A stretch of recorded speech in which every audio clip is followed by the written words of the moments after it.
ಇದು ಯಾವ ರೀತಿಯಿಂದಲೂ ಭಟ್ರ ಸಿನಿಮಾ ತರ ಅನ್ನಿಸ್ತಾನೆ ಇಲ್ವಲ್ಲ ಅಂತ ನನ್ಗನ್ಸಿತ್ತು. ಇವತ್ತು ಕರಟಕ ದಮನಕ ಸಿನಿಮಾ ನೋಡಿದ್ಮೇಲೆ ಯೋಗರಾಜ್ ಭಟ್ ಇಸ್ ಬ್ಯಾಕ್ ಅಂತ ಅನ್ನಿಸ್ತು. ಎಸ್ಪೆಷಲಿ ಪ್ರಭುದೇವ ಅವರ ಕಾಮಿಡಿ ಟೈಮಿಂಗ್ ಅಂತೂ ನನಗೆ ತುಂಬಾ ಇಷ್ಟ ಆಯ್ತು. ಊರ್ನವ್ರಿಗೆ ಈಗ ನಮ್ಮ 90% ನಂಬಿಕೆ ಬಂದಿದೆ.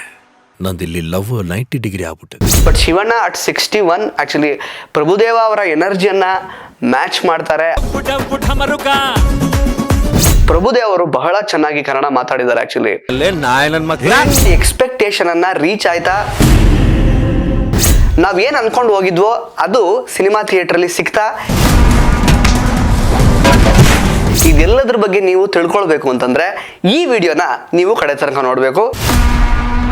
ನಮಸ್ಕಾರ ಸ್ನೇಹಿತರೆ, ನ್ಯಾಷನಲ್ ಟಿವಿಯ ಸಿನಿಮಾ ಸೆಗ್ಮೆಂಟ್ಗೆ ಸ್ವಾಗತ. ನಾನು ಸುಜಯ್ ರಾಜ್. ಸ್ನೇಹಿತರೆ, ಯೋಗರಾಜ್ ಭಟ್ ನಿರ್ದೇಶನದ ಗರಡಿ ಸಿನಿಮಾ ನೋಡಿದಾಗ ಇದು ಯಾವ ರೀತಿಯಿಂದಲೂ ಭಟ್ರ ಸಿನಿಮಾ ತರ ಅನ್ನಿಸ್ತಾನೆ ಇಲ್ವಲ್ಲ ಅಂತ ನನ್ಗನ್ಸಿತ್ತು. ಇತ್ಲ ಕಡೆ ಒಂದೊಳ್ಳೆ ಕಮರ್ಷಿಯಲ್ ಸಿನಿಮಾನೂ ಅದಾಗಿರ್ಲಿಲ್ಲ, ಅತ್ಲ ಕಡೆ ದರ್ಶನ್ ಅವ್ರ ಸಿನಿಮಾನೂ ಆಗಿರ್ಲಿಲ್ಲ. ಎಲ್ಲೋ ಒಂದ್ ಕಡೆ ಗರಡಿ ಸಿನಿಮಾದ ನಿರ್ಮಾಪಕ BC ಪಾಟೀಲ್ ಅವರ ಫ್ಯಾಮಿಲಿ ಸಿನಿಮಾ ತರ ನನಗೆ ಭಾಸವಾಗಿತ್ತು. ಆದ್ರೆ ಇವತ್ತು ಕರಟಕ ದಮನಕ ಸಿನಿಮಾ ನೋಡಿದ್ಮೇಲೆ ಯೋಗರಾಜ್ ಭಟ್ ಇಸ್ ಬ್ಯಾಕ್ ಅಂತ ಅನ್ನಿಸ್ತು.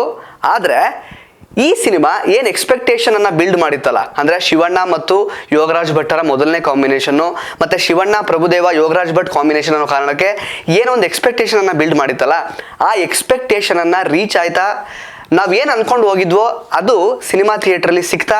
ಇದೆಲ್ಲದ್ರ ಬಗ್ಗೆ ನೀವು ತಿಳ್ಕೊಳ್ಬೇಕು ಅಂತಂದ್ರೆ ಈ ವಿಡಿಯೋನ ನೀವು ಕಡೆ ತನಕ ನೋಡ್ಬೇಕು. ಯಾಕೆ ಅಂತ ಹೇಳಿದ್ರೆ ಈ ವಿಡಿಯೋದಲ್ಲಿ ಯೋಗರಾಜ್ ಭಟ್ ನಿರ್ದೇಶನದ ಶಿವಣ್ಣ ಮತ್ತು ಪ್ರಭುದೇವ ಆಕ್ಟ್ ಮಾಡಿರುವಂತಹ ಕರಟಕ ದಮನಕ ಸಿನಿಮಾದ ರಿವ್ಯೂನ ಮಾಡ್ತಾ ಇದ್ದೀವಿ. ಹಾಗಾಗಿ ಈ ಒಂದು ವಿಡಿಯೋನ ಕಡೆ ತನಕ ನೋಡಿ. ಸ್ನೇಹಿತರೆ, ಕರಟಕ ದಮನಕ ಟ್ರೈಲರ್ ಅನ್ನ ನೀವು ನೋಡಿದ್ರೆ ನಿಮಗೆ ಕೆಲವೊಂದಷ್ಟು ವಿಷಯಗಳು ಆಲ್ರೆಡಿ ತಲೆಗೆ ಬಂದಿರುತ್ತೆ. ಅಂದ್ರೆ ಒಂದು, ಇದು ಯೋಗರಾಜ್ ಭಟ್ ಶೈಲಿಯ ಸಿನಿಮಾಗಳನ್ನ ಹೋಲುತ್ತೆ ಅನ್ನುವಂಥದ್ದು. ಹಾಗೇನೆ ಶಿವಣ್ಣ ಮತ್ತು ಪ್ರಭುದೇವ ಅವರ ಕಾಂಬಿನೇಷನ್ ಇರೋದ್ರಿಂದ, ಕೆಲವು ಕಾಮಿಡಿ ಸೀಕ್ವೆನ್ಸಸ್ಗಳನ್ನ ಟ್ರೈಲರ್ನಲ್ಲಿ ತೋರಿಸಿರೋದ್ರಿಂದ ಕಾಮಿಡಿ ಚೆನ್ನಾಗಿ ವರ್ಕೌಟ್ ಆಗುತ್ತೆ ಅಥವಾ ಕಾಮಿಡಿಯನ್ನ ನಮಗೆ ಅನುಭವಿಸ್ಲಿಕ್ಕೆ ಸಿಗುತ್ತೆ ಅನ್ನುವಂತಹ ಪಿಕ್ಚರ್ ನಿಮಗೆ ಬಂದಿರುತ್ತೆ. ಅದ್ರ ಜೊತೆಗೆ ಅಂಡರ್ ಕರೆಂಟ್ನಲ್ಲಿ ಯಾವುದೋ ಒಂದು ಸೀರಿಯಸ್ ವಿಷಯವನ್ನ ಅಡ್ರೆಸ್ ಮಾಡ್ತಾ ಇದ್ದಾರೆ ಅನ್ನುವಂಥದ್ದು ನಿಮ್ ಗಮನಕ್ಕೆ ಬಂದಿರುತ್ತೆ. ನನಗೂ ಕೂಡ ಟ್ರೈಲರ್ ನೋಡಿದ್ಮೇಲೆ ಈ ಎಲ್ಲ ವಿಷಯ ತಲೆಗೆ ಬಂದಿತ್ತು. ಇದನ್ನೆಲ್ಲ ತಲೆಯಲ್ಲಿ ಇಟ್ಕೊಂಡು ನಾನು ಕರ್ನಾಟಕ ದಮನಕ ಸಿನಿಮಾ ನೋಡೋಕೆ ಹೋಗಿದ್ದೆ. ಸ್ನೇಹಿತರೆ, ಸಿನಿಮಾ ನೋಡಿದ್ಮೇಲೆ ನನಗನ್ಸಿದ್ದು ಡೆಫಿನೆಟ್ಲಿ ಈ ಒಂದು ಸಿನಿಮಾದ ಅಂಡರ್ ಕರೆಂಟ್ನಲ್ಲಿ ಉತ್ತರ ಕರ್ನಾಟಕ ಭಾಗದ ಒಂದು ಜ್ವಲಂತ ಸಮಸ್ಯೆಯನ್ನ ಬಹಳ ಎಫೆಕ್ಟಿವ್ ಆಗಿ ಅಡ್ರೆಸ್ ಮಾಡಿದ್ದಾರೆ. ಬಟ್ ಆದರೆ ಅದನ್ನ ಒಂದು ಕಾಮಿಡಿ ಆ್ಯಂಗಲ್ಲು ಜೊತೆಗೆ ಶಿವಣ್ಣ ಮತ್ತು ಪ್ರಭುದೇವ ಅವರು ಇರೋದ್ರಿಂದ ಒಂದು ಲವಲವಿಕೆಯ ಸ್ಕ್ರೀನ್ ಪ್ಲೇಯಲ್ಲಿ ಈ ಸಿನಿಮಾನ ಕಟ್ಕೊಡೋದಕ್ಕೆ ಯೋಗರಾಜ್ ಭಟ್ರು ಪ್ರಯತ್ನ ಪಟ್ಟಿದ್ದಾರೆ. ಅಂದರೆ ಏನು ಗೊತ್ತಾ, ಫಸ್ಟ್ ಆಫ್ ಆಲ್ ಇದನ್ನು ತುಂಬ ಅವರು ಎಲ್ಲೂ ಕೂಡ ಈ ಆರ್ಟ್ ಸಿನಿಮಾ ರೀತಿಯಲ್ಲಿ ಅಥವಾ ಏನೋ ಒಂದು ಮೆಸೇಜ್ ಕೊಡೋ ರೀತಿಯಲ್ಲಿ ಈ ಸಿನಿಮಾನ ಇವರು ಸ್ಕ್ರೀನ್ ಪ್ಲೇನ ಮಾಡ್ಕೊಂಡಿಲ್ಲ. Of course there is A message at the end, but ಇಡೀ ಸಿನಿಮಾವನ್ನು ತುಂಬ ಲವಲವಿಕೆಯಿಂದ ಆ್ಯಂಡ್ ಅಫ್ಕೋರ್ಸ್ ಬಹಳ ಅದ್ಭುತ ನಟರುಗಳು ಇಬ್ಬರು ಕೂಡ, ಶಿವಣ್ಣ ಮತ್ತು ಪ್ರಭುದೇವ, ಜೊತೆಗೆ ಒಳ್ಳೆ ಡ್ಯಾನ್ಸರ್ಸ್ ಕೂಡ. ಸೊ ಅವರ ಇಬ್ಬರ ಒಂದು ಏನು ಪಾಸಿಟಿವ್ಸ್ ಇದೆ ಅದನ್ನು ತುಂಬ ಚೆನ್ನಾಗಿ ಬಳಸ್ಕೊಂಡಿದ್ದಾರೆ. ಸೊ ಇವರಿಬ್ಬರು ಒಳ್ಳೆ ಡ್ಯಾನ್ಸರ್ಸ್ ಆಗಿರೋದ್ರಿಂದ ಸಿನಿಮಾ ಶುರುನಲ್ಲೇ ಒಂದು ಒಳ್ಳೆ ಹಾಡು ಬರುತ್ತೆ, ಡ್ಯಾನ್ಸ್ ನಂಬರ್ ಬರುತ್ತೆ. ಸೊ ಇದು ಕಮರ್ಷಿಯಲ್ ಚೌಕಟ್ಟಿನಲ್ಲಿ ಮಾಡಿರುವಂತಹ ಸಿನಿಮಾ ಆಗಿರೋದ್ರಿಂದ ನಿಮಗೆ ಶುರುವಿನಲ್ಲೇ ಈ ರೀತಿ ಒಂದು ಡ್ಯಾನ್ಸ್ ನಂಬರ್ ಬಂದರೆ ನೀವು ಡಿಸಪಾಯಿಂಟ್ ಆಗುವಂತಹ ಅಗತ್ಯನೇ ಇಲ್ಲ. ಯಾಕೆಂತಂದರೆ ಇಬ್ಬರು ಕೂಡ ಒಳ್ಳೆ ಡ್ಯಾನ್ಸರ್ಸು. ಸೊ ಅದನ್ನು ಆ್ಯಕ್ಚುಲಿ ಪ್ರೆಸೆಂಟ್ ಮಾಡಲೇಬೇಕಲ್ವಾ ಅಭಿಮಾನಿಗಳ ಮುಂದೆ, ಹಾಗೆ ಸಿನಿ ಪ್ರೇಕ್ಷಕರ ಮುಂದೆ. ಆ ಕೆಲಸವನ್ನು ಯೋಗರಾಜ್ ಭಟ್ರು ಮಾಡಿದ್ದಾರೆ. ಅಂದರೆ ಟೇಕ್ ಆಫ್ ಸ್ವಲ್ಪ ಈ ರೀತಿ ಈ ಹಾಡು ಬರೋದ್ರಿಂದ, ಜೊತೆಗೆ ಇವರಿಬ್ಬರು ಫ್ರಾಡ್ಗಳು, ಅಂದರೆ ಇಬ್ಬರು ಫ್ರಾಡ್ಗಳ ಕತೆ ಅಂತ ಯೋಗರಾಜ್ ಭಟ್ರು ಎಲ್ಲ ಸಂದರ್ಶನಗಳಲ್ಲೂ ಹೇಳ್ತಾ ಬಂದಿದ್ದಾರೆ. ಸೊ ಇವರಿಬ್ಬರು ಯಾವ ರೀತಿ ಫ್ರಾಡ್ಗಳು ಅನ್ನೋಂಥದ್ದನ್ನು ಆ್ಯಕ್ಚುಲಿ ಕಟ್ಟಿಕೊಡುವಂತಹ ಕೆಲವೊಂದು ಸೀನ್ಸ್ ಬರುತ್ತೆ ಸ್ಟಾರ್ಟಿಂಗಲ್ಲಿ. ಅದು ನನಗೇನು ಅಷ್ಟು ಕನ್ವಿನ್ಸ್ ಆಗಿಲ್ಲ. ಅಂದರೆ ಇವರು ಭಯಂಕರ ಯಾವ ರೀತಿ ಫ್ರಾಡ್ ಮಾಡ್ತಾರೆ ಅನ್ನೋ ಪಿಕ್ಚರ್ ಕೊಡೋದಕ್ಕೆ ಕೆಲವೊಂದಷ್ಟು ಸೀಕ್ವೆನ್ಸಸ್ ಬರುತ್ತೆ, ಕೆಲವೊಂದಷ್ಟು ಸೀನ್ಸ್ ಬರುತ್ತೆ ಸ್ಟಾರ್ಟಿಂಗಲ್ಲಿ. ಆದಷ್ಟು ಕನ್ವಿನ್ಸ್ ಆಗಿಲ್ಲ ನನಗೆ. ಬಟ್ ಅದಾದಮೇಲೆ ಸಿನಿಮಾ ನಿಧಾನವಾಗಿ ಟೇಕ್ ಆಫ್ ಆಗುತ್ತೆ. ಅದು ಟೇಕ್ ಆಫ್ ಆಗೋದೇ ರಾಕ್ಲೈನ್ ವೆಂಕಟೇಶ್ ಅವರ ಪಾತ್ರದಿಂದ. ಸೊ ಅವರು ಈ ಸಿನಿಮಾದಲ್ಲಿ ಏನು ಪಾತ್ರ ಮಾಡಿದ್ದಾರೆ ಅಂತ ನಿಮಗೆ ಗೊತ್ತಾಗಬೇಕು ಅಂತಂದರೆ ನೀವು ಈ ಸಿನಿಮಾನ ನೋಡಲೇಬೇಕು. ಅಫ್ಕೋರ್ಸ್ ಅವರೇ ಈ ಸಿನಿಮಾದ ಪ್ರೊಡ್ಯೂಸರ್ ಕೂಡ, ಬಟ್ ಒಂದು ಪಾತ್ರವನ್ನು ಕೂಡ ಅವರು ನಿಭಾಯಿಸಿದ್ದಾರೆ. ಸೊ ಆ ಪಾತ್ರವೇ ಈ ಒಂದು ಸಿನಿಮಾದ ಒಂದು ಕಥೆಗೆ ಅಡಿಪಾಯ ಅಂತ ಹೇಳ್ಬೋದು. ಇನ್ನು ಅದು ಬಿಟ್ಟರೆ ಆ್ಯಕ್ಚುಲಿ ಶಿವಣ್ಣ ಮತ್ತು ಪ್ರಭುದೇವ ಅವರ ಕಾಂಬಿನೇಷನ್ನಲ್ಲಿ ಬರುವಂತಹ ಕಾಮಿಡಿ ಸೀಕ್ವೆನ್ಸಸ್ಗಳು ನಿಜವಾಗ್ಲೂ ತುಂಬ ಚೆನ್ನಾಗಿ ವರ್ಕ್ ಆಗಿದೆ. ಎಸ್ಪೆಷಲಿ ಪ್ರಭುದೇವ ಅವರ ಕಾಮಿಡಿ ಟೈಮಿಂಗ್ ಅಂತೂ ನನಗೆ ತುಂಬ ಇಷ್ಟ ಆಯಿತು.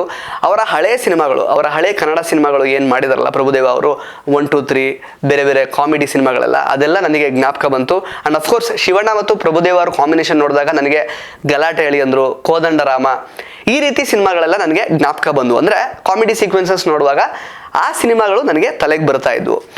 ಅದನ್ನು ಬಿಟ್ಟರೆ ಸ್ನೇಹಿತರೆ, ಅದೇ ನಾನು ಟೇಕ್ ಆಫ್ ಆಗೋದೇ ಆ್ಯಕ್ಚುಲಿ ರಾಕ್ಲೈನ್ ವೆಂಕಟೇಶ್ ಅವರ ಪಾತ್ರದಿಂದ ಅಂತ ಹೇಳಿದೆ.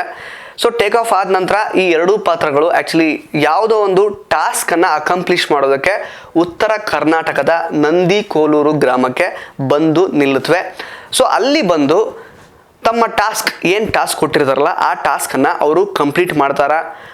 ಆ ಟಾಸ್ಕ್ ಕಂಪ್ಲೀಟ್ ಮಾಡುವಂತಹ ಒಂದು ನಿಟ್ಟಿನಲ್ಲಿ ಅವರು ಎದುರಿಸುವಂತಹ ಕಷ್ಟಗಳು ಎಂತಹವು, ಹಾಗೆಯೇ ಆ ಒಂದು ಗ್ರಾಮ ವಾಸ್ತವ್ಯ ಅಥವಾ ಅವರು ಆ ಗ್ರಾಮದಲ್ಲಿ ಏನಿರ್ತಾರಲ್ಲ ಅದು ಅವರ ವ್ಯಕ್ತಿತ್ವದ ಮೇಲೆ ಯಾವ ರೀತಿ ಪರಿಣಾಮವನ್ನು ಬೀರುತ್ತೆ, ಇವರಿಬ್ಬರನ್ನ ಇಡೀ ನಂದಿಕೋಲೂರಿನ ಗ್ರಾಮದ ಜನರು ಯಾವ ರೀತಿ ಕಾಣ್ತಾರೆ.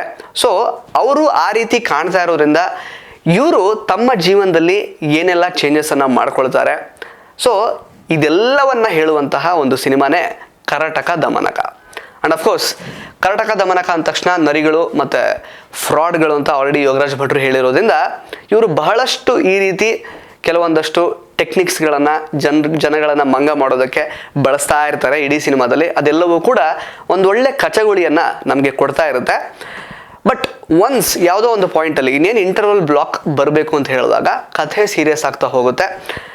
ಬಟ್ ಕಥೆ ಸೀರಿಯಸ್ ಆಗ್ತಾ ಹೋಗುವಂಥದ್ದು ಆ್ಯಕ್ಚುಲಿ ನಮಗೆ ಬಹಳ ಎಫೆಕ್ಟಿವ್ ಆಗಿ ಕನ್ವಿನ್ಸ್ ಆಯ್ತಾ ಅಂತ ನೀವು ಕೇಳಿದ್ರೆ ನನ್ನ ಉತ್ತರ ಇಲ್ಲ ಅಂತಲೇ ನಾನು ಹೇಳ್ತೀನಿ. ಯಾಕೆಂತಂದರೆ ಎಲ್ಲೋ ಒಂದು ಕಡೆ ಭಾವನೆಗಳನ್ನು ಹೊರಗೆ ಹಾಕೋದ್ರಲ್ಲಿ ಅಥವಾ ಆ ರೀತಿಯ ಒಂದು ಸೀನ್ಸ್ಗಳನ್ನು ಕಟ್ಟೋದ್ರಲ್ಲಿ ಯೋಗರಾಜ್ ಭಟ್ರು ಸ್ವಲ್ಪ ಎಡವಿದ್ದಾರೆ ಅಂತ ಅನ್ನಿಸ್ತು. ಅಂದರೆ ಅವ್ರು ಏನು ಎಮೋಟ್ ಮಾಡಬೇಕಾಗಿದ್ದಾರೆ ಥ್ರೂ ದ ಸಿನಿಮಾ ಅಥವಾ ಥ್ರೂ ದ ನರೇಷನ್ ಆ್ಯಕ್ಚುಲಿ ಅದು ರೀಚ್ ಆಗಲಿಲ್ಲ. ಓಕೆ, ಆ ಸೀನ್ ಮುಗಿದ ನಂತರ ಇದು ಈ ರೀತಿ ಆಯಿತಾ, ಈ ಸೀನ್ಗೆ ಈ ರೀತಿ ರಿಯಾಕ್ಟ್ ಮಾಡಿದ್ರಾ, ಈ ಕಥೆ ಈ ರೀತಿ ಟರ್ನ್ಸ್ ತಗೊಳುತ್ತಾ ಅಂತ ನನಗೆ ಅನ್ನಿಸ್ತು actually. But after interval cinema actually ಒಂದು ರೀತಿ ಜುಗಲ್ಬಂದಿ, ಕೆಟ್ಟದ್ದು ಮತ್ತು ಒಳ್ಳೆಯದರ ನಡುವಿನ ಜುಗಲ್ಬಂದಿ ಥರ ಸಾಗ್ತಾ ಹೋಗುತ್ತೆ. ಬಟ್ ಸಾಕಷ್ಟು ಟರ್ನ್ಸ್ ಆ್ಯಂಡ್ ಟ್ವಿಸ್ಟ್ ಸಿಗುತ್ತೆ. ಆಗ ಆ ಒಂದು ಟರ್ನ್ಸ್ ಆ್ಯಂಡ್ ಟ್ವಿಸ್ಟಲ್ಲೇ ನಮ್ಮ ಶಿವಣ್ಣ ಮತ್ತು ಪ್ರಭುದೇವ ಅವರಿಗೆ ಇಬ್ಬರಿಗೂ ಕೂಡ ಇಬ್ಬಿಬ್ಬರು ಹುಡುಗಿಯರು ಸಿಗ್ತಾರೆ ಆ್ಯಕ್ಚುಲಿ. ಅಂದರೆ ಲವ್ ಇಂಟ್ರೆಸ್ಟ್ಗಳು ಸಿಗ್ತಾ ಹೋಗ್ತಾರೆ. ಸೊ ನಿಶ್ವಿಕಾ ಅವರು ಮತ್ತು ಪ್ರಿಯಾ ಆನಂದ್ ಅವರ ಪಾತ್ರ ಬಹಳಷ್ಟು ಕಮ್ಮಿ ಇದೆ, ಅಂದರೆ ಅವರ ಸ್ಕ್ರೀನ್ ಸ್ಪೇಸ್ ಕಡಿಮೆ ಇದೆ. ಬಟ್ ಅವರ ಪಾತ್ರದ ಸುತ್ತನೇ ಇಡೀ ಸಿನಿಮಾ ಆ್ಯಕ್ಚುಲಿ ಸುತ್ತಾ ಇರುತ್ತೆ. ಬಿಕಾಸ್ ಈಗ ಇವರಿಬ್ಬರು ಕರಟಕ ದಮನಕ ಇವ್ರು ಆ್ಯಕ್ಚುಲಿ ಯಾವುದೋ ಒಂದು ರೀತಿ ಬದಲಾಗ್ತಾರೆ ಕ್ಲೈಮ್ಯಾಕ್ಸ್ನಲ್ಲಿ. ಆ ರೀತಿ ಇವರಿಬ್ಬರು ಬದಲಾಗೋದಕ್ಕೆ ಈ ಹೆಣ್ಣು ಪಾತ್ರಗಳು ಕೂಡ ಪ್ರಮುಖವಾದ ಕಾರಣ. ಸೊ ಅದು ಬಿಟ್ಟರೆ ತನಿಖೆಯ ಭರಣಿ, ಅಂದರೆ ತೆಲುಗು ಸಿನಿಮಾಗಳಲ್ಲಿ ಸಾಕಷ್ಟು ಒಳ್ಳೊಳ್ಳೆ ಸಿನಿಮಾಗಳನ್ನು ಮಾಡಿರುವಂತಹ, ಸಾಕಷ್ಟು ಹೆಸರು ಮಾಡಿರುವಂತಹ ತನಿಖೆಯ ಭರಣಿಯವರು ಕೂಡ ಈ ಸಿನಿಮಾದಲ್ಲಿ ಒಂದು ಒಳ್ಳೆ ಪಾತ್ರ ಮಾಡಿದ್ದಾರೆ. ಹಾಗೆಯೇ ಕಾಮಿಡಿ ಸೀಕ್ವೆನ್ಸಸ್ಗಳು ಈ ಸಿನಿಮಾದಲ್ಲಿ ಬಹಳಷ್ಟು ವರ್ಕ್ ಆಗಿದೆ. ಬಟ್ ಸ್ವಲ್ಪ ಎಲ್ಲೋ ಒಂದೊಂದು ಕಡೆ ಅದಷ್ಟು ವರ್ಕ್ ಆಗಲಿಲ್ಲ ಅಂತ ಕೂಡ ಅನಿಸುತ್ತೆ. ಡ್ಯಾನ್ಸ್ ನಂಬರ್ಸ್ ಅಫ್ಕೋರ್ಸ್ ಸ್ಟಾರ್ಟಿಂಗಲ್ಲೇ ಹೇಳಿದಾಗೆ ಕರ್ನಾಟಕ ದಮನಕ ಆ್ಯಕ್ಚುಲಿ ಟೈಟಲ್ ಟ್ರ್ಯಾಕ್ ನಿಮಗೆ ಏನೊಂದು ಟೈಟಲ್ ಕ್ರೆಡಿಟ್ಸ್ ಬರುತ್ತಲ್ಲ ಸ್ಟಾರ್ಟಿಂಗಲ್ಲಿ ಆಗಲೇ ಬಂದ್ಬಿಡುತ್ತೆ. ಅದಾದಮೇಲೆ ಡಿಗಡಿಗಿರಿ ಸಾಂಗಲ್ಲಿ ಇವರಿಬ್ಬರ ಡ್ಯಾನ್ಸ್ ಜುಗಲ್ಬಂದಿ ನೋಡೋದಕ್ಕೇನೆ ಆ್ಯಕ್ಚುಲಿ 2 ಕಣ್ಣು ಸಾಲದು ಅಂತಲೇ ಹೇಳ್ಬೋದು. ಶಿವಣ್ಣ ಅವರು ಆ್ಯಕ್ಚುಲಿ ಪ್ರಭುದೇವ ಬಿಡಿ ಅವ್ರು already proven dancer, but Shivanna at 61 actually Prabhudeva ಅವರ ಎನರ್ಜಿಯನ್ನು ಮ್ಯಾಚ್ ಮಾಡ್ತಾರೆ. ಅವರ ಡ್ಯಾನ್ಸ್ ಮೂವ್ಸ್ಗಳನ್ನು ಇವರು ಕಷ್ಟಪಟ್ಟು ಅಂದರೆ ನೀಟಾಗಿ ಎಲ್ಲೂ ಮಿಸ್ಟೇಕ್ ಇಲ್ದೇ ಮಾಡ್ತಾರೆ ಅಂತ ಹೇಳೋದೇ ಸೀರಿಯಸ್ಲಿ ಅದನ್ನು ನೋಡುವಾಗಲೇ ನಮಗೆ ಗೂಸ್ ಬಂಪ್ಸ್ ಮೂಮೆಂಟ್ ಅಂತಲೇ ಹೇಳ್ಬೋದು. ಇನ್ನು ಆ್ಯಕ್ಚುಲಿ ರೆಕಾರ್ಡಿಂಗ್ ವಿ ಹರಿಕೃಷ್ಣ ಅವರ ರೆಕಾರ್ಡಿಂಗ್ ನನಗೆ ತುಂಬ ಇಷ್ಟ ಆಯಿತು. ಸಾಂಗ್ಸ್ಗಳನ್ನು ನೀವು ಆ್ಯಕ್ಚುಲಿ ಯೂಟ್ಯೂಬಲ್ಲಿ ಕೇಳಿರ್ತೀರ. ಸೊ ಅದಕ್ಕಿಂತ ಅಂದರೆ 10 ಪಟ್ಟು ಅಥವಾ 20 ಪಟ್ಟು ಆ್ಯಕ್ಚುಲಿ ನಿಮಗೆ ಅದರ ಎಫೆಕ್ಟ್, ಆ ಸೌಂಡ್ ಎಫೆಕ್ಟ್ಸ್ ತುಂಬ ಚೆನ್ನಾಗಿ ನಿಮಗೆ ಟ್ರೈಲರಲ್ಲಿ ಕೇಳಿಸುತ್ತೆ. ಇದಕ್ಕೆ ಕಾರಣ ಡೆಫಿನೆಟ್ಲಿ ಹರಿಕೃಷ್ಣ ಅವರ ರೆಕಾರ್ಡಿಂಗ್. ಬಿಕಾಸ್ ರೆಕಾರ್ಡಿಂಗ್ ದೈತ್ಯ ಅವರು. ಸೊ ಅವ್ರ ಕೆಲಸದ ಬಗ್ಗೆ ಹೇಳಬೇಕು ಅಂತಲೇ ಇಲ್ಲ. ಅದು ಬಿಟ್ಟರೆ ಇನ್ನು ಸಂತೋಷ್ ರೈ ಪಾತಾಜಿ ಅವರ ಛಾಯಾಗ್ರಹಣ ಬಹಳ ಅದ್ಭುತವಾಗಿದೆ. ಈ ನಂದಿಕೋಲೂರು ಗ್ರಾಮ ಏನಿದೆಯಲ್ಲ ಅದನ್ನು ಬಹಳ ಚೆನ್ನಾಗಿ ಕಟ್ಕೊಟ್ಟಿದ್ದಾರೆ. ನಮಗೆ ಆ ಹಳ್ಳಿಯಲ್ಲೇ ವಾಸ ಮಾಡ್ತಾ ಇದ್ದೀವೇನೋ ಅನ್ನೋ ಥರ ಒಂದು ಫೀಲಿಂಗ್ ಆ್ಯಕ್ಚುಲಿ ಇಡೀ ಸಿನಿಮಾದಲ್ಲಿ ನಮಗೆ ಬರ್ತಾ ಹೋಗುತ್ತೆ. ಬಟ್ ಕ್ಲೈಮ್ಯಾಕ್ಸ್ನಲ್ಲಿ ಆ್ಯಕ್ಚುಲಿ ಸ್ವಲ್ಪ VFX ಅನ್ನು ಯೂಸ್ ಮಾಡಿದ್ದಾರೆ. ಆ VFX ಅಷ್ಟೇನು ಕನ್ವಿನ್ಸ್ ಆಗಿಲ್ಲ ನಮಗೆ. ಇನ್ನೂ ಸ್ವಲ್ಪ ಕನ್ವಿನ್ಸಿಂಗ್ ಆಗಿ ಸ್ವಲ್ಪ VFX ಅನ್ನು ಮಾಡಬಹುದಿತ್ತು. ಬಟ್ ಎಲ್ಲೋ ಒಂದು ಕಡೆ ಕ್ಲೈಮ್ಯಾಕ್ಸ್ನಲ್ಲಿ ಸ್ವಲ್ಪ ಕಥೆಯಲ್ಲಿ ಸ್ವಲ್ಪ ಭಾವುಕತೆ ಮತ್ತು ನಟನೆಯಲ್ಲಿ ಇಬ್ಬರು ಕೂಡ ಬಹಳ ಚೆನ್ನಾಗಿ ಅಂದರೆ ಕಾಂಪ್ಲಿಮೆಂಟ್ ಮಾಡ್ಕೊಂಡಿರೋದ್ರಿಂದ ಶಿವಣ್ಣ ಮತ್ತು ಪ್ರಭುದೇವ ಅವರು ನಮಗೆ ಕಥೆ ಅಥವಾ ನರೇಷನ್ ಅಥವಾ ಓವರ್ ಆಲ್ ಏನು ಇಂಪ್ಯಾಕ್ಟ್ ಏನಿದೆಯಲ್ಲ ಅದು ನಮಗೆ ಸ್ಯಾಟಿಸ್ಫೈಯಿಂಗ್ ಅಂತಲೇ ಅನಿಸುತ್ತೆ. ಎಲ್ಲೂ ಕೂಡ ಏನೋ ಅಂದ್ಕೊಂಡಿದ್ದಷ್ಟು ಬರಲಿಲ್ವಲ್ಲ ಅಥವಾ ಎಕ್ಸ್ಪೆಕ್ಟೇಷನನ್ನು ರೀಚ್ ಆಗಲಿಲ್ವಲ್ಲ ಅನ್ನೋ ಥರ ಫೀಲಿಂಗ್ ಏನು ಬರಲ್ಲ. ಡೆಫಿನೆಟ್ಲಿ ಒನ್ ಟೈಮ್ ವಾಚ್ ಈ ಸಿನಿಮಾ. ಬಟ್ ಆದರೆ ನಮಗೆ ಕೊರತೆ ಅಂತ ಏನು ಅನಿಸಿದ್ದು ಅಂತ ಹೇಳಿದರೆ, ಶಿವಣ್ಣ ಮತ್ತು ಪ್ರಭುದೇವ ಅವ್ರನ್ನ ಓಕೆ ಯಾವುದೋ ಒಂದು ಗ್ರಾಮದ ಒಂದು ಜ್ವಲಂತ ಸಮಸ್ಯೆಗೆ ಜ್ವಲಂತ ಸಮಸ್ಯೆಯ ಕಥೆಗೆ ಇವರಿಬ್ಬರು ಪಾತ್ರಗಳನ್ನು ಫ್ರಾಡ್ಗಳಾಗಿ ಪೋಣಿಸಿದ್ದಾರೆ. ದಟ್ ಈಸ್ ಫೈನ್, ಆ್ಯಕ್ಚುಲಿ ಅದೇ ಇಷ್ಟ ಆಯಿತು. ಬಟ್ ಆದರೆ ಎಲ್ಲೋ ಒಂದು ಕಡೆ ಇವರಿಬ್ಬರ ಒಂದು ಕೆಪಾಸಿಟಿ ಅಥವಾ ಪೊಟೆನ್ಷಿಯಲ್ ಇನ್ನೂ ಜಾಸ್ತಿ ಇತ್ತು. ಅದನ್ನು ಇನ್ನಷ್ಟು ಬಳಸಿಕೊಳ್ಳುವಂತಹ ಚಾನ್ಸಸ್ ಯೋಗರಾಜ್ ಭಟ್ರಿಗೆ ಜಾಸ್ತಿನೇ ಇತ್ತು. ಅದನ್ನೆಲ್ಲೋ ಸ್ವಲ್ಪ ಅವರು ಇನ್ನೊಂಚೂರು ಡಿಗ್ ಮಾಡಿ ಅವರ ಪೊಟೆನ್ಷಿಯಲ್ಗಳನ್ನು ಇನ್ನಷ್ಟು ಹೊರಗೆ ತರಬಹುದಿತ್ತು ಅಂತ ನನಗನ್ನಿಸ್ತು. ಆ್ಯಂಡ್ ಅಫ್ಕೋರ್ಸ್ ಒಂದು ಫೈಟ್ ಸೀಕ್ವೆನ್ಸ್ ಬರುತ್ತೆ ಆ್ಯಕ್ಚುಲಿ ಸಿನಿಮಾದಲ್ಲಿ, ಅಂದರೆ ನೀರಿಗೆ ಸಂಬಂಧಪಟ್ಟ ಹಾಗೆ. ಅಂದರೆ ನೀರನ್ನು ನಾವು ಯಾಕೆ ವೇಸ್ಟ್ ಮಾಡಬಾರ್ದು ಅನ್ನುವಂತಹ ಸಂದೇಶವನ್ನು ಕೊಡುವಂತಹ ಒಂದು ಫೈಟ್ ಆ್ಯಕ್ಚುಲಿ ಬರುತ್ತೆ. ಅದನ್ನು ಇನ್ನೂ ಕೂಡ ಚೆನ್ನಾಗಿ ಕಂಪೋಸ್ ಮಾಡ್ಬೋದಿತ್ತು ಮತ್ತು ಕಥೆಯ ಚೌಕಟ್ಟಿಗೆ ಇನ್ನಷ್ಟು ಚಂದವಾಗಿ ಅದನ್ನು ಆ್ಯಕ್ಚುಲಿ ಸೇರಿಸಬಹುದಿತ್ತು ಅಂತ ನನಗನ್ನಿಸ್ತು. ಅದೆಲ್ಲ ಸ್ವಲ್ಪ ಔಟ್ ಆಫ್ ದ ಒಂದು ರೀತಿ ಈಗ ಸಿನಿಮಾ ಒಂದು ಕಡೆ ಹೋಗ್ತಾ ಇದೆ ಆ್ಯಕ್ಚುಲಿ ಒಂದು ನೀಟಾಗಿ. ಸುಮ್ಮನೆ ಒಂದು ಫೈಟ್ ಇಡಬೇಕಲ್ಲ, ಇವರಿಬ್ಬರು ಒಳ್ಳೆ ಫೈಟರ್ಸ್ ಇದ್ದಾರೆ, ಲವಲವಿಕೆಯಿಂದ ಆ್ಯಕ್ಟ್ ಮಾಡ್ತಾರೆ, ಸೊ ಹಾಗಾಗಿ ಫೈಟ್ ಇಡಬೇಕಲ್ಲ ಅಂತ ಹಾಗೆ ಅನ್ನಿಸ್ತು. ಬಟ್ ಓವರ್ ಆಲ್ ಒಂದು ಇಡೀ ಸಿನಿಮಾ ಅಂತ ನೋಡಿದಾಗ ಆ್ಯಕ್ಚುಲಿ ಅಫ್ಕೋರ್ಸ್ ಶಿವಣ್ಣ ಮತ್ತು ಪ್ರಭುದೇವ ಅವರ ಪ್ರಬುದ್ಧವಾದ ನಟನೆ actually that is the most driving factor, that is the most positive point of this cinema. Because ಅವರಿಬ್ಬರ ಲವಲವಿಕೆ ಆಗಿರಬಹುದು, ಅವರಿಬ್ಬರ ನಟನೆ ಆಗಿರ್ಬೋದು. ಪ್ರಭುದೇವ ಅವರು ಬಹಳ ಚೆನ್ನಾಗಿ ಕನ್ನಡ ಮಾತಾಡಿದ್ದಾರೆ ಆ್ಯಕ್ಚುಲಿ. ಅವರ ಕಾಮಿಡಿ ಟೈಮಿಂಗ್ ಆಗಿರ್ಬೋದು, ಅವರ ರಿಯಾಕ್ಷನ್ಸು ಮತ್ತು ಶಿವಣ್ಣ ಮತ್ತು ಪ್ರಭುದೇವ ಅವರ ಒಂದು ಕೆಮಿಸ್ಟ್ರಿ ಚೆನ್ನಾಗಿ ವರ್ಕೌಟ್ ಆಗಿರುವಂಥದ್ದು, ಇದೆಲ್ಲವೂ ಕೂಡ ಸಿನಿಮಾದ ಪಾಸಿಟಿವ್ ಪಾಯಿಂಟ್ಸ್. ಆ್ಯಂಡ್ ಹಾಗೆ ನಿಶ್ವಿಕಾ ಅವರು ಆ್ಯಕ್ಚುಲಿ ಬಹಳ ಚೆನ್ನಾಗಿ ಡ್ಯಾನ್ಸ್ ಮಾಡಿದ್ದಾರೆ ಪ್ರಭುದೇವ ಅವ್ರ ಜೊತೆಗೆ. ಪ್ರಿಯಾ ಆನಂದ್ ಅವರು ಕೂಡ ಹಾಡಿನಲ್ಲಿ ಬಹಳ ಚೆನ್ನಾಗಿ ಕಾಣಿಸ್ಕೊಂಡಿದ್ದಾರೆ ಶಿವಣ್ಣ ಅವ್ರ ಜೊತೆಗೆ. ಸೊ ಹೀಗೆ ಈ ರೀತಿ ಅಂದರೆ ಕಲರ್ಫುಲ್ಲಾಗಿ ಇದೆ ಆ್ಯಕ್ಚುಲಿ. ಇಡೀ ಪ್ರಿಮೈಸ್ ಕಲರ್ಫುಲ್ ಆಗಿದೆ. ಜ್ವಲಂತ ಸಮಸ್ಯೆ ಅಂತ ನಾನು ಏನು ಹೇಳಿದೆ ಆ್ಯಕ್ಚುಲಿ ಉತ್ತರ ಕರ್ನಾಟಕ ಭಾಗದ್ದು ಜ್ವಲಂತ ಸಮಸ್ಯೆ, ಅದನ್ನು ಕೂಡ ತುಂಬ ಚೆನ್ನಾಗಿ ಪರಿಣಾಮಕಾರಿಯಾಗಿ ಇನ್ನೊಂದು ಸ್ವಲ್ಪ ಕಟ್ಕೊಡ್ಬಹುದಿತ್ತು. ಬಟ್ ಇದು ಕಮರ್ಷಿಯಲ್ ಚೌಕಟ್ಟಿನ ಸಿನಿಮಾ ಆಗಿದ್ದರಿಂದ ಎಷ್ಟು ಬೇಕೋ ಅಷ್ಟನ್ನು ತೋರಿಸಿದ್ದಾರೆ.